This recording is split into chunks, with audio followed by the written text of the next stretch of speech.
আর ইসলামের সাথে সম্পৃক্ত থাকার কারণে যাদের গুম করা হয় তাদের উগ্রবাদী বা জঙ্গি ট্যাগ দিয়ে গুম করা হয়, যার মূল কারণ এদেশের কাঠামোগত ইসলাম বিদ্বেষ। আরো লক্ষণীয় যে কেবলমাত্র এই ট্যাগের কারণে গুমের অনেক সংখ্যা আজও আমাদের অজানা, কারণ এই ট্যাগ একজন মানুষের মৌলিক অধিকার সমূহ প্রশ্নবিদ্ধ করতে পারে, কেড়ে নিতে পারে। এটি প্রচলিত এবং গ্রহণযোগ্য অবস্থান।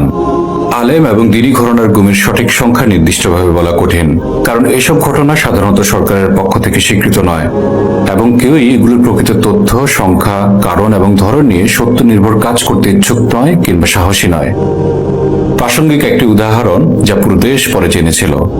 একজন তরুণ ইসলামিক বক্তাকে গুম করার পর দেশে তোলপাড় শুরু হয়।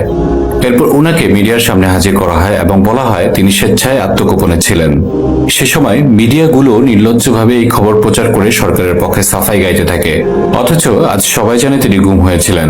তাকে রাষ্ট্রের শক্তিশালী একটি গোয়েন্দা সংস্থা গুম করেছিল।